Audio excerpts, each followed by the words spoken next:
Hello everyone, welcome to the channel. This is Saurabh here. तो आज हम लोग डिस्कस करेंगे कि पीसीएम, पीसीबी और पीसीएमबी से कौन सा आपको चूज करना है। इन तीनों में तीन टाइप के कॉम्बिनेशन हो सकता है। आपका साइंस जो होता है, साइंस स्ट्रीम में तीन टाइप का कॉम्बिनेशन हो सकता है, जो कि है एक होता है फिजिक्स, केमिस्ट्री, मैथ्स, और दूसरा क्या हो सकता है फिजिक्स, केमिस्ट्री, बायो, और तीसरा क्या है physics, chemistry, maths and bio. मतलब चारों ही आ सकता है एक कॉम्बिनेशन में। अब देखिए यहाँ पे हम जैसे डिस्कस करेंगे वो कि स्टूडेंट के हिसाब से डिस्कस करेंगे। मान लीजिए अभी हम लोग जो डिस्कस करेंगे वो है टाइप 1 स्टूडेंट्स के लिए। टाइप 1 स्टूडेंट्स कैसे हो सकता है? जो कि जिनको इंजीनियर ही बनना है, जिसको इंजीनियर ही बनना है, उनको दूसरा कुछ पढ़ना ही नहीं है, बायोलॉजी से मतलब नहीं है, या फिर ऐसा भी हो सकता है कि मेडिकल से कुछ मतलब ही नहीं है, मेडिकल पढ़ना ही नहीं है इन लोगों को। तो इस टाइप के जो स्टूडेंट्स हैं उनको क्या बनना है? इंजीनियर ही बनना है। तो इनका अल्टीमेट गोल क्या होना चाहिए? अल्टीमेट गोल होना चाहिए बस इंजीनियरिंग एंट्रेंस एग्जाम, जो कि होता है आपका जेई मेन एंड एडवांस्ड। अब इनको चूज करने के लिए मान लीजिए इनमें से कुछ स्टूडेंट्स ऐसे भी होते हैं जिनको बायोलॉजी बहुत प्यार होता है, बायोलॉजी से बहुत सारा प्यार होता है। तो उस केस में बस आप बायोलॉजी ले सकते हो।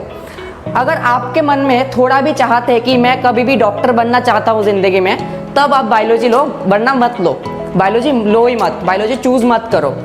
उस टाइम पे चूज करो जब बायोलॉजी आपको बहुत सारा प्यार है, तब आप ले सकते हो और आप मैनेज कर सकते हो पीसीएम को उसके साथ, ठीक है। और दूसरा टाइप जो आता है, इसमें कुछ बच्चे कंफ्यूज होते हैं कि मम्मी पापा ने बोल दिया कि बेटा दोनों ले लो, मैथ्स और बायो, आपके पास ऑप्शन बहुत सारा आ जाएगा। ऑप्शन के चक्कर में मत पड़िए आप कभी भी।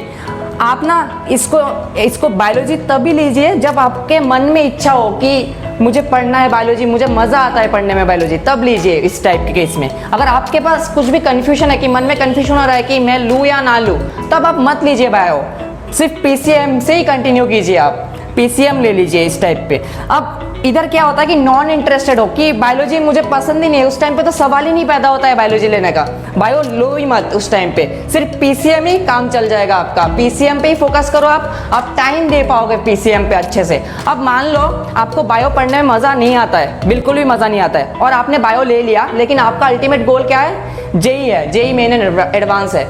तब उस टाइम पे क्या हो जाएगा? मैथ्स एक ऐसा सब्जेक्ट है जिसमें प्रैक्टिस बहुत ज़रूरी है, और प्रैक्टिस के लिए क्या चाहिए? टाइम आपका। अब अगर आप बायो भी ले लोगे ना, तो बायो क्या कर लेगा? आपका मैथ्स का टाइम जो है ना पूरा खा जाएगा पूरा। तो मैथ्स जब ले रहे हो आप, तब ध्यान रखो कि मैथ्स बहुत ही टाइम कंज्यूमिंग एक टॉपिक है। मैथ्स एक टाइम कंज्यूमिंग सब्जेक्ट है। मैथ्स के जो टॉपिक्स होंगे ना, उसमें प्रैक्टिस बहुत ज़्यादा ज़रूरी है। तो अगर पीसीएम है आपका कॉम्बिनेशन में, तो आप बायो तभी लेना जब आपके बायोलॉजी की तरफ बहुत ही ज़्यादा इंटरेस्टेड हो, क्योंकि मैथ्स बहुत ही टाइम कंज्यूमिंग है। मैथ्स अगर प्रैक्टिस नहीं करोगे आप, तो आप सॉल्व नहीं कर पाओगे एग्जाम में। तो मैथ्स के लिए मैं यही बताऊंगा कि अगर मैथ्स ले रहे हो तो इसके साथ बायो तभी लेना जब बायोलॉजी में ज़्यादा इंटरेस्ट होगा। अगर बायोलॉजी में इंटरेस्ट नहीं है तो मैथ्स से कंटिन्यू करो, बस मैथ्स, मतलब फिजिक्स, केमिस्ट्री और मैथ्स से कंटिन्यू करो। नहीं तो आपका बायो जो है वो मैथ्स का प्रैक्टिस का टाइम खा जाएगा पूरा। आ गया ना समझ में? तो ये वाला जो कॉम्बिनेशन में बता दिया मैंने, तो यहाँ पे अगर बायोलॉजी से बहुत सारा प्यार है तभी बायोलॉजी लेना इस कॉम्बिनेशन में। अगर इंजीनियर बनने का आपका बहुत ही इच्छा है, तो बायो तब लेना जब बायो से आपका थोड़ा भी ज़्यादा इंटरेस्ट है, मतलब पढ़ने में मज़ा आता है, तब लेना। नहीं तो आप सिर्फ पीसीएम से कंटिन्यू करो और आईआईटी के लिए अच्छे से प्रिपेयर करो, ठीक। तो अभी देखते हैं टाइप 2 स्टूडेंट्स जो है, जो कि सिर्फ डॉक्टर बनना चाहते हैं, कि इनके मन में थमा लिया कि इन लोगों ने कि हमें डॉक्टर ही बनना है, इंजीनियर की तरफ तो, इंजीनियरिंग की तरफ तो जाना ही नहीं है मुझे। तो आपका अल्टीमेट गोल क्या है? एक्चुअली नीट जो एग्जाम होगा, नीट यूजी, वो है आपका अल्टीमेट एम इधर। अब इधर इस केस में आप लोगों को तो मैथ्स की तरफ जाना ही नहीं है, मैथ्स लीजिए ही मत, मैथ्स यहाँ पे लेना ही नहीं है आपको, मैथ्स लेना ही नहीं है। क्यों? क्योंकि मैथ्स बहुत प्रैक्टिस मांगती है। तो मैंने पहले भी बताया इंजीनियरिंग वालों को कि मैथ्स के टाइम पे आपको बहुत ही ज़्यादा प्रैक्टिस करना है। अगर मान लो मैथ्स ले लिया आप लोगों ने, अब क्या करना पड़ेगा मैथ्स में? मैथ्स में आप लोगों को बहुत सारा प्रैक्टिस करना पड़ेगा, और प्रैक्टिस के लिए क्या चाहिए? टाइम चाहिए। अब ये टाइम जो है बहुत ही प्रेशियस है, क्योंकि आपको नीट के लिए प्रिपरेशन के लिए भी टाइम चाहिए, और मैथ्स प्रैक्टिस करने के लिए भी टाइम चाहिए। एटलीस्ट मैथ्स जब आप लोगे ना, तब मैथ्स में बोर्ड में तो पास होना चाहिए ना।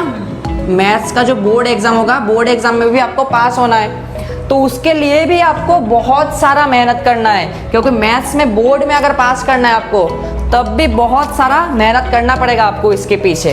तो मैथ्स लोगे आप तब क्या हो जाएगा, आपका बहुत ही टाइम किल हो जाएगा। इधर यहाँ पे आपका टाइम किल होगा, तो आप मैथ्स मत लो। अगर आपको डॉक्टर ही बनना है ना तो आप सिर्फ पीसीबी लो और बायोलॉजी पे फोकस करो ज़्यादा।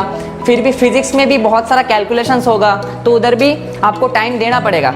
आप जब नीट के प्रिपरेशन करोगे ना, मैं भी बताऊंगा जो वीडियोस आएंगे नेक्स्ट, कि जो फिजिक्स केमिस्ट्री और बायो होता है ना, उनमें से सबसे ज़्यादा टाइम देना पड़ता है प्रिपरेशन के टाइम पे फिजिक्स पे, क्योंकि फिजिक्स के न्यूमेरिकल्स पार्ट होता है, वो बहुत सारा प्रैक्टिस करना होता है। अब कुछ बंदों के क्वेश्चन होंगे, कुछ स्टूडेंट्स के ऐसे भी क्वेश्चंस होते हैं कि सर जो फिजिक्स है उसके लिए तो मैथ्स चाहिए, मैथ्स के बहुत सारे टॉपिक्स चाहिए, करना चाहिए, 11-12 की पूरा मैथ्स आती है उसमें।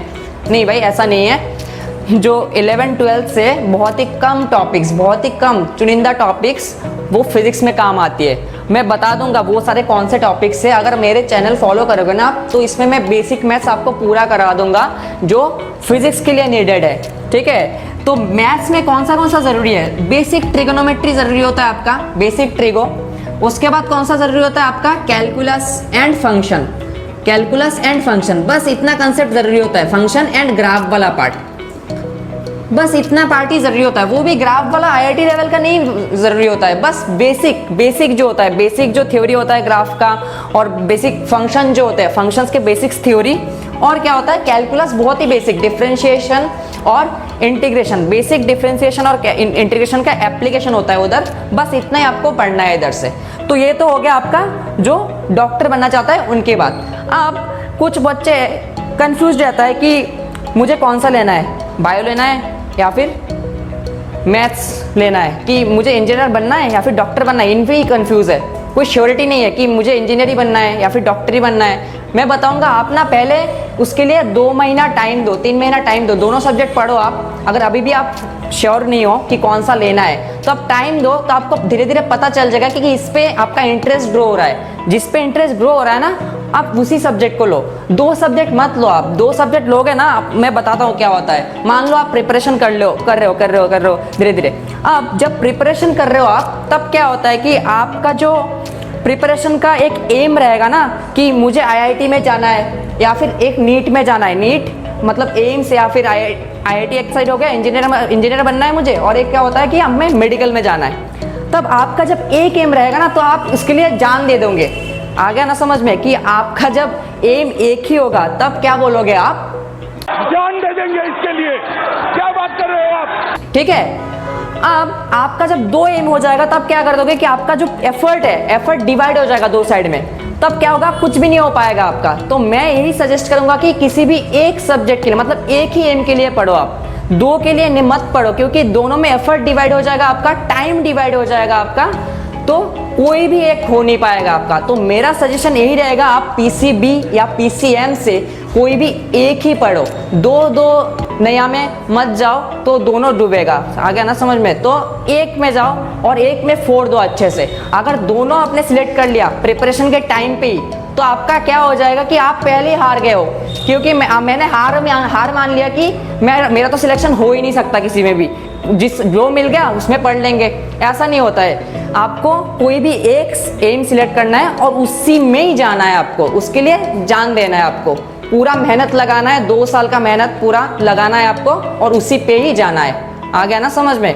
तो ऐसे ही और भी सारे अपडेट दूंगा मैं इस चैनल पे, और मैं पढ़ाऊंगा भी फिजिक्स के, और बेसिक मैथ्स भी पढ़ाऊंगा फिजिक्स के लिए जो ज़रूरी होता है। तो उसके लिए स्टे ट्यून्ड रहिए इस चैनल पे, और सब्सक्राइब भी कर सकते हो आप अगर कंटेंट पसंद आया तो थैंक यू।